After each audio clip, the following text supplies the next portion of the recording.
Dear student, आज की class में हम आप लोगों को यूपी करंट अफेयर्स पढ़ाने जा रहे हैं। और इस यूपी करंट अफेयर्स में जो आपका मंथ कवर किया गया है वो नवंबर 2022 से लेकर के आपका अप्रैल 2023 तक के जितने भी यूपी से रिलेटेड क्वेश्चन आपके परीक्षाओं में पूछे जा सकते हैं उन सभी को नवंबर 2022 से लेकर अप्रैल 2023 तक का कलेक्शन हमने बनाया हुआ है। और ये यूपी के एक तरीके से जो भी एग्ज़ाम्स होंगे उसके लिए काफ़ी महत्वपूर्ण ये करंट अफेयर्स के क्वेश्चंस हैं। तो अब हम लोग आते हैं पहला क्वेश्चन, और इस पहले क्वेश्चन में भारत हस्तशिल्प महोत्सव का आयोजन कहाँ किया गया। तो इसका आंसर हो जाएगा आपका लखनऊ। इसका आंसर लखनऊ। अब इसमें एक क्वेश्चन और भी बनने की संभावना हो जाती है कि भारत हस्तशिल्प महोत्सव का थीम क्या था। भारत हस्तशिल्प महोत्सव का थीम क्या था। तो इसका आंसर हो जाएगा आत्मनिर्भर भारत। आप लोग कॉपी पेन लेकर के इसको पूरा कलेक्शन बना लीजिए। जो आपके फ्यूचर में पीईटी वगैरह का यूपी पीईटी का एग्ज़ाम होना है, आरओ का एग्ज़ाम्स वैकेंसी आ रही है, उसमें भी ये काफ़ी ज़्यादा आपका महत्वपूर्ण स्थान रखेगा। तो इसका जो थीम था आत्मनिर्भर भारत की ओर बढ़ते कदम। भारत की ओर बढ़ते कदम। अब अगला क्वेश्चन आता है कि ला कमीशन का अध्यक्ष किसे नियुक्त किया गया। तो ला कमीशन का ये LAW होगा, इसका मिसप्रिंट हो गया, थोड़ा सा देख लीजिएगा, लो ना होकर के ला कमीशन। ला कमीशन का मतलब होता है विधि आयोग, और उस विधि आयोग का अध्यक्ष किसे नियुक्त किया गया।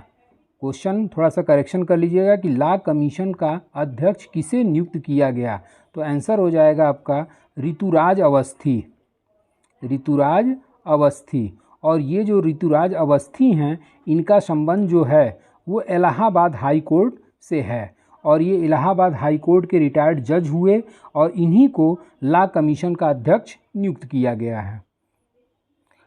अगले क्वेश्चन पे आते हैं कि किस वर्ल्ड सेंचुरी को केंद्र सरकार ने 53वां टाइगर रिजर्व का दर्जा प्रदान किया।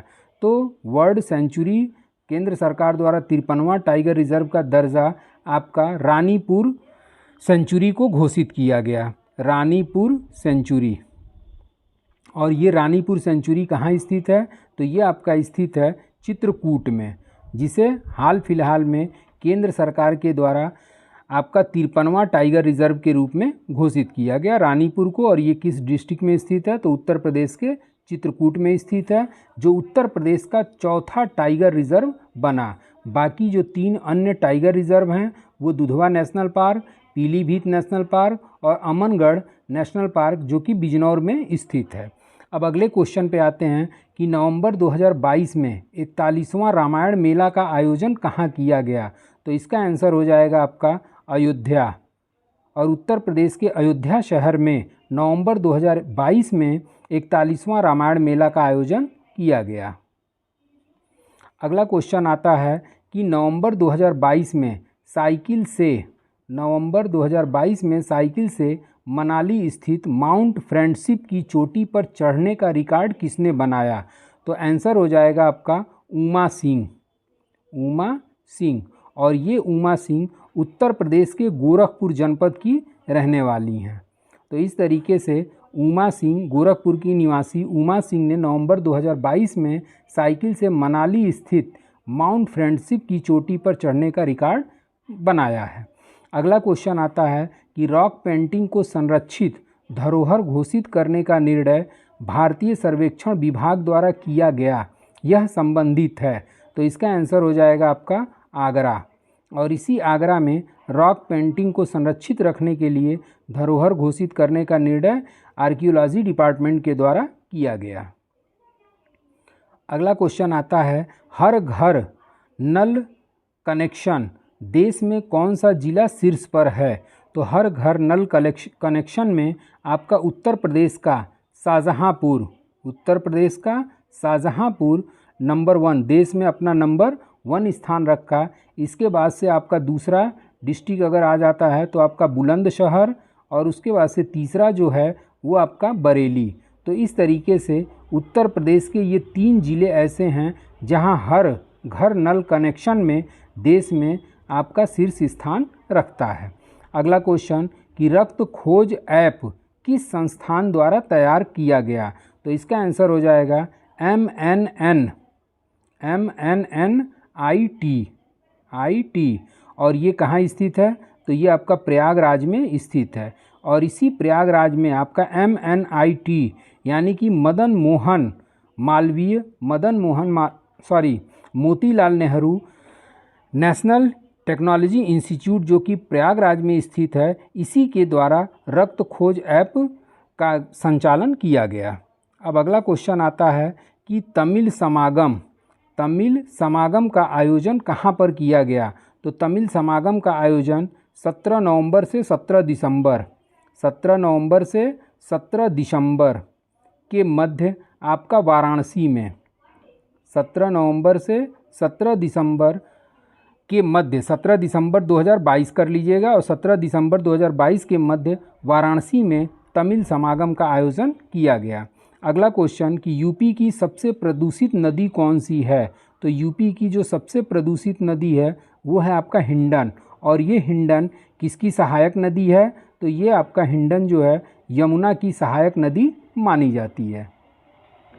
अगला क्वेश्चन कि भारत का पहला सयाल भालू दिवस मनाया गया। तो भारत का पहला सयाल भालू दिवस का आयोजन जो है वो आगरा में किया गया। अगला क्वेश्चन कि अमरगढ़ महोत्सव का आयोजन कहाँ किया गया? तो अमरगढ़ महोत्सव का आयोजन उत्तर प्रदेश के सिद्धार्थनगर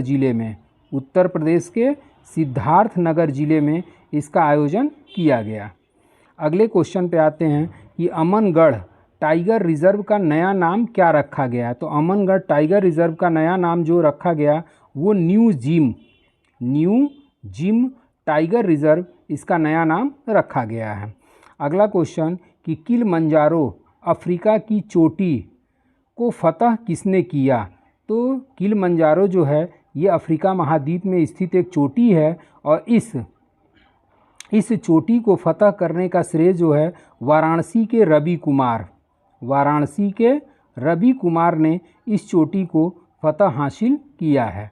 और अमनगढ़ टाइगर रिजर्व का जो नया नाम है वो न्यू जिम कार्बेट कर लीजिएगा, न्यू जिम कार्बेट रिजर्व इसका नया नाम रखा गया। और किलिमंजारो की फतह करने वाले वाराणसी के रवि कुमार ने अफ्रीका महाद्वीप की चोटी किलिमंजारो को फतह किया। अब अगला क्वेश्चन आता है कि इंटरनेशनल हॉकी संघ द्वारा प्रदेश की किस महिला को उभरती हुई सर्वश्रेष्ठ हॉकी प्लेयर घोषित किया गया? तो इसका आंसर हो जाएगा मुमताज़ खां। और इसी मुमताज़ खान को इंटरनेशनल हॉकी संघ द्वारा प्रदेश की उभरती हुई सर्वश्रेष्ठ प्लेयर घोषित किया गया है।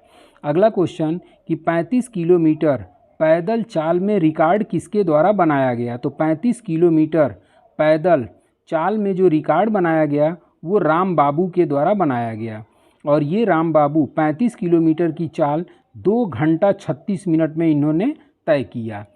इसके पहले जो रिकॉर्ड था वो जुनैद खां के नाम से था और जुनैद खां हरियाणा के रहने वाले हैं। और इसी हरियाणा के जुनैद खां के रिकॉर्ड को राम बाबू के द्वारा 2 घंटा 36 मिनट में तय करके इनके रिकॉर्ड को तोड़ा गया, क्योंकि जो जुनैद खां थे इसी 35 किलोमीटर की पैदल चाल 2 घंटा 40 मिनट में इन्होंने तय किया था, जबकि राम बाबू ने 2 घंटा 36 मिनट में इसे तय करके इनके रिकॉर्ड को ध्वस्त कर दिया। अगला क्वेश्चन आता है कि पहली बार महिला पीएसी बटालियन कहाँ गठित की गई? तो आपका जो पहली महिला बटालियन पीएसी का जो गठन किया जा रहा है वो आपका बदायूं में किया जाएगा। और बदायूं में जो महिला पीएसी बटालियन का गठन किया जा रहा है उसका नाम होगा रानी अवंतीबाई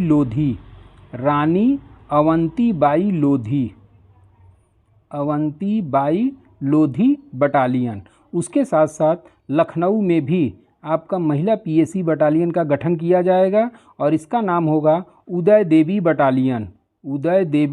बटालियन। और तीसरा महिला पीएसी बटालियन का भी गठन किया जा रहा है और ये कहाँ किया जा रहा है? ये आपका गोरखपुर में किया जाएगा और गोरखपुर में झलकारी बाई बटालियन के नाम से इसकी स्थापना की जाएगी। अगला क्वेश्चन कि वर्ल्ड यूनिवर्सिटी रैंक 2023 में यूपी के किस संस्थान को स्थान मिला?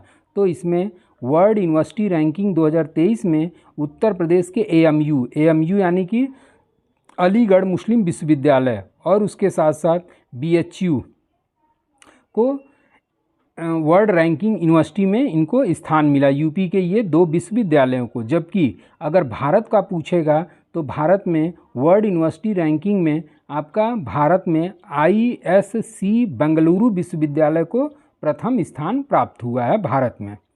अगला क्वेश्चन कि 36वें राष्ट्रीय खेल 2022 में यूपी का कौन सा स्थान था? तो इसका आंसर हो जाएगा आपका 8वां, और इसी 8वें में उत्तर प्रदेश के द्वारा 20 गोल्ड, 18 सिल्वर और आपका 18 कांस्य पदक जीता गया। यानी कि उत्तर प्रदेश के खिलाड़ियों ने 36वें राष्ट्रीय खेल में कुल मिलाकर के 56 पदक हासिल करते हुए कौन सा स्थान प्राप्त किया? तो 8वां स्थान प्राप्त किया।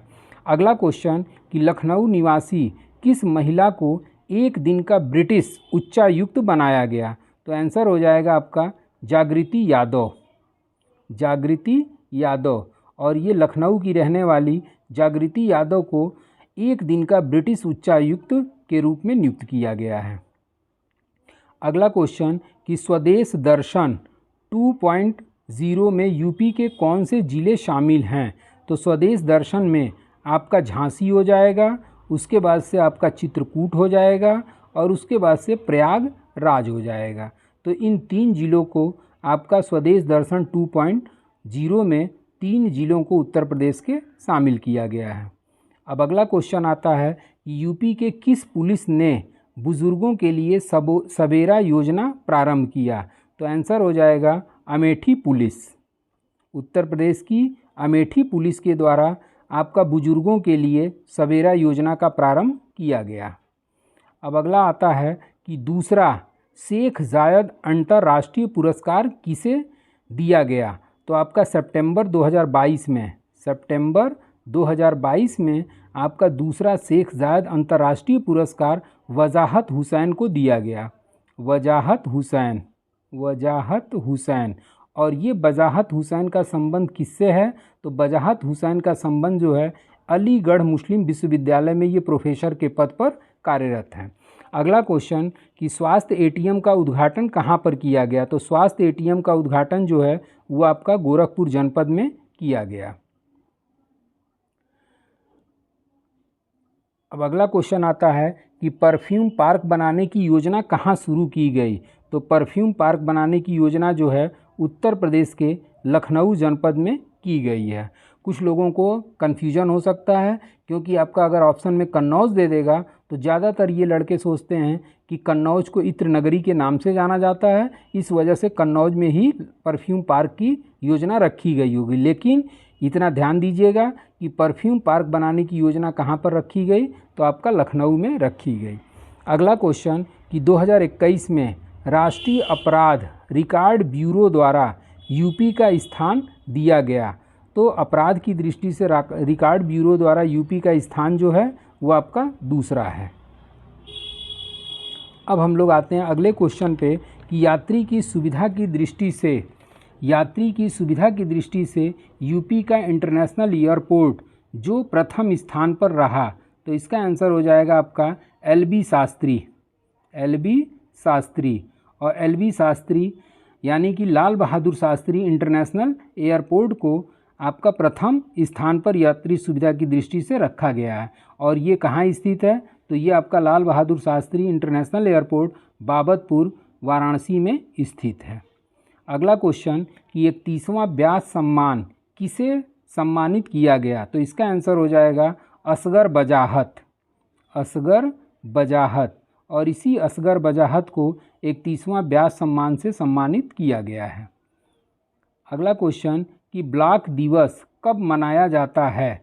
तो ब्लॉक दिवस जो है वो आपका पहला व तीसरा बुधवार को, पहला और तीसरा बुधवार, ध्यान रखिएगा, पहला तथा तीसरा बुधवार को मनाने की घोषणा की गई। और ये आपके उत्तर प्रदेश के उप मुख्यमंत्री केशव प्रसाद मौर्य के द्वारा ब्लैक दिवस मनाने की घोषणा अभी हाल फिलहाल में पहला तथा तीसरा बुधवार जो भी महीने का पड़ेगा उसी दिन ब्लैक दिवस के रूप में मनाया जाएगा। अगला क्वेश्चन कि राष्ट्रमंडल खेल में पदक लाने पर यूपी सरकार खिलाड़ियों को कितने रुपए की राशि से सम्मानित करेगी। तो उत्तर प्रदेश सरकार, अगर कोई उत्तर प्रदेश का खिलाड़ी राष्ट्रमंडल खेल में गोल्ड मेडल लाता है तो उस गोल्ड मेडलिस्ट वाले खिलाड़ी को 1 करोड़ रुपया, जबकि सिल्वर मेडल वाले को 75 लाख रुपए और उसके बाद से ब्रांज वाले को 50 लाख रुपए की धनराशि प्रदान की जाएगी। तो इस तरीके से जो आगामी राष्ट्रमंडल खेल होने वाले हैं उसमें उत्तर प्रदेश का खिलाड़ी अगर गोल्ड मेडल लाता है तो 1 करोड़ और सिल्वर मेडल लाता है तो 75 लाख और ब्रॉन्ज मेडल लाता है तो 50 लाख की धनराशि प्रदान की जाएगी। उसके बाद से लास्ट क्वेश्चन आपका आता है कि हर घर तिरंगा अभियान की शुरुआत कहाँ से की गई। तो इसका आंसर हो जाएगा आपका अलीगढ़, और उत्तर प्रदेश के अलीगढ़ जनपद से हर घर तिरंगा अभियान की शुरुआत की गई। तो एक हिसाब से आपका यूपी स्पेशल के जो भी करंट अफेयर्स हैं, इसके पहले भी यूपी स्पेशल के करंट अफेयर्स की चर्चा हम आप लोगों को वीडियो में प्रोवाइड करा चुके हैं। तो इस तरीके से ये यूपी का केवल टोटल यूपी का ही ये करंट अफेयर्स है, उसमें आपको और कहीं भटकने की ज़रूरत नहीं है। तो आप लोग इसको तैयार कर लीजिए, जो यूपी की परीक्षाओं के लिए मोस्ट इम्पॉर्टेंट के रूप में जाना जा सकता है। तो आज के लिए बस इतना ही। Thank you so much.